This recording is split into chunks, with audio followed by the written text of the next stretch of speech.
Here we go, it's last week at the auction. When you strut your stuff, my head it spins. When you strut your stuff, that's how it begins. When you strut your stuff, as you turn my way. When you strut your stuff, man, it makes my day. When you strut your stuff, just walking down the street. When you strut your stuff, man, it's giving me a whiplash.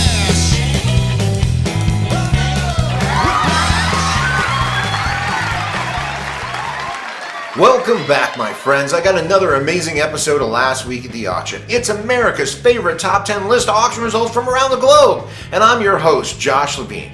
I was raised by hoarders in a boarding kennel, and my family vacationed to antique shops and flea markets and dog shows. And yes, all of that probably explains how I got into cheerleading, metal, auctioneering, appraising, and writing, so why not host a reality show? And yes, this show is reality. It is your real-world guide to the secondary market and what's really going on out there.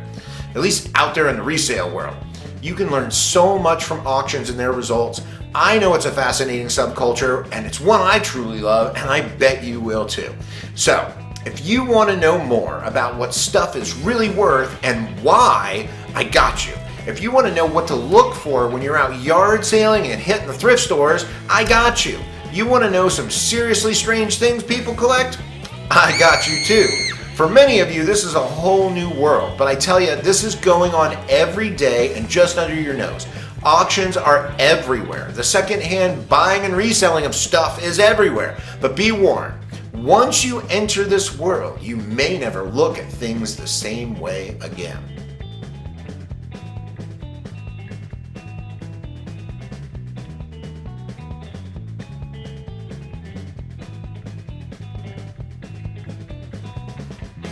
You're going to be wandering past a secondhand shop and say, hey, is that one of those things I just saw on that show? And then you're going to wonder how much they want for it. And then you're going to realize something. You're infected. You have the flipper gene. But on the bright side, watching this show might make you a few extra bucks. It might save you a few bucks too. Well, you tell me when it's over. And let me know if you learned something, if you had fun, because that's all I want. So here we go. It's last week at the auction. All right, let's head to Fowler, Indiana. Coming in at number 10 is the 1995 Hot Wheels Camaro that just hammered for $850 at toys, trains, and other old stuff.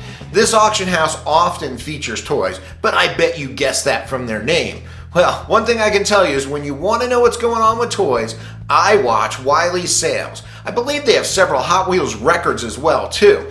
But why I chose to feature this car is for several reasons. First, the 1990s and their toys are really hot. Many collectors scoff at anything post-1980, but the experts know people want what they fondly remember from their childhood, and they buy or become collectors of things when they have disposable income. So as Gen Xers and Gen Z send their kids to college or begin to make a decent salary, nostalgia kicks in.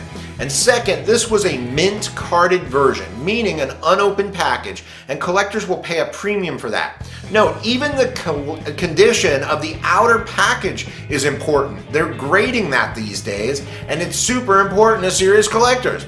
Maybe you're going to remember this when you're buying toys for your kids. If they really love something and they're cheap, maybe buy two, one to play and one to put away. I'm just saying, it might pay for their college or their AI robot school. But let's move on. I gotta click my heels together and we're all gonna head to Kansas. Number 9 is an English cameo glass vase that sold for $3,000 at Woody's. This just under 12-inch bottle was attributed to Thomas Webb & Sons, the English glass company that was founded in 1837. I've seen Webb and cameo glass in particular on the rise over the past few months. Dealers know antique art glass has been soft the past few years, but I believe it's now a trend. I have several theories to why, and do you want to know? Pop culture. Shows like Bridgerton and all the period pieces on Netflix and Hulu really influence style, and also the aging of our influencers. As we get older, we get nostalgic and we collect, as I explained, and the celebrities and influencers do the same thing. You know, it flipped, their collectors switches must be flipped right now. Not because we're all sheep, but because what our peers are doing is contagious. I'm trying to get the Biebs or Kardashians to collect Hummels just for a social experiment, so call me. But enough about glass. We're off to Cali for number 8. A Maison Oudot French sterling silver dish just brought $7,500 at John Moran. It was hallmark 950 silver and made in Paris.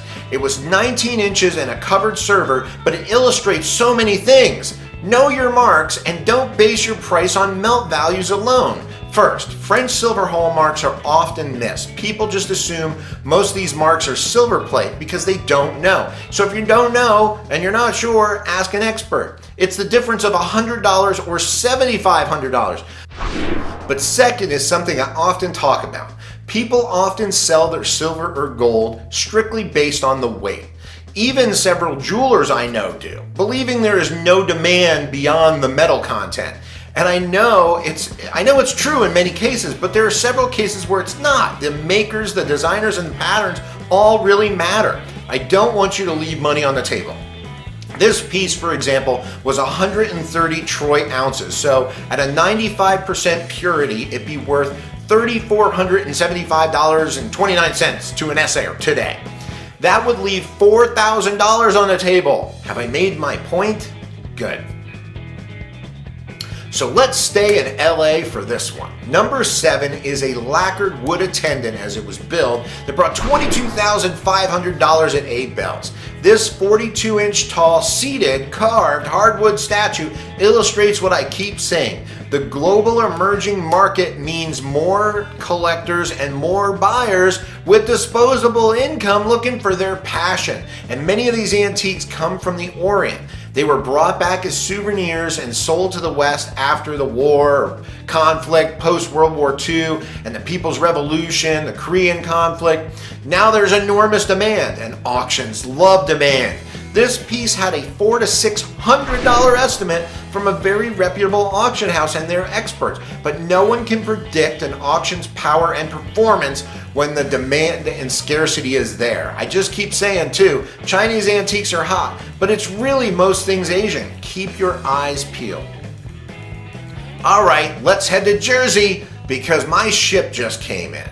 Well, I wish this was my ship. Number 6 is a toy battleship by Markland that brought $32,000 at Bertoia. This rare clockwork mechanical toy would have been made somewhere between 1902 and 1907, so early 20th century. Markland, the German toy maker, was founded in 1859 and began as a dollhouse furniture maker. But just before the turn of the century, they moved into model trains and technical toys, and they've never looked back. They're still in business today. In Europe, Markland is how we in the US think of Lionel. And just like Lionel, their pre-war toys and trains are really worth learning about. Let's stick with toys and head to Ohio. Number 5 is a Bandai Flying Spaceman friction toy that soared to $46,000 at Milestone Auctions. And yes, that flying spaceman sure looks a lot like Superman, but in the days before licensing or authorized copies, all bets were off, especially in the 1950s and the early 1960s. This is also what we call a cross collectible. It's a collectible as a vintage tin toy, a superhero comic book toy, and a space toy. You name it, it's got a million different things. It's freaking collectible. This is also shows us that condition and having the original box and rarity can really mean big money. This had a $15,000 to $20,000 pre-auction estimate, or educated guess as I like to call them. And many people out there believe that pre-auction estimates, just so you know, are appraisals, but they are not. Knowing what the bidding public will do on any given day is not an exact science, but it's sure fun trying to guess. But anyway, let's head to Dallas for this next one, which just feels fitting. Number 4 is a 1953 Hank Williams concert poster that brought $120,000 at Heritage. Wow, why so much you ask? I'll tell you. This was an original concert window card for the great Hank Williams, and it was the advertising for his upcoming Canton, Ohio New Year's Day 1953 concert. Sadly, as many of you may know, this never happened. he died on his way in the back of the car taking him to that very show, or the day the music died. Mr. Williams was only 29 years old. This poster also had great provenance, having previously been on display in the Rock and Roll Hall of Fame, and it was recently featured in the Ken Burns Country Music docuseries. A chance to own this one made all the serious bidders come out. You know, it had all the makings for auction history, and it did not disappoint its fans. Okay, let's jet from Dallas to London. Number 3 is a pair of Adidas sneakers that scored $173,000 at Christie's. These were not just any shoes, but the soccer boots of one Lionel Messi. Further, these were the game-worn boots used to break a long-standing football record, one of the great Pele's records. His 644th goal on December 22nd was the most goals scored ever for a single club. Also, the proceeds benefited charity, which tends to boost auction results. But why I bring this up is sneakers. The genre. It's not just sneakers owned by world-famous people that command the big bucks, but there are several makers and models and stuff you should be out there hunting. I knew vintage sneakers had a cult following, but now it's getting kind of mainstream, and they're fetching $5,000, $10,000, or more if you know what to look for. I myself am going to learn more about this genre. I've been seeing crazy record prices being set. My buddy Scott and Prescott just sold a pair of 1985 Air Jordans for $5,000. Check them out. Okay, there is real money here. Maybe I'll shoot a sneaker episode. Of course, I got to learn first. Yes, okay. But let's go to Chicago. Number 2 is an Alphonse Mucha painting that just brought $370,000 at Hindeman.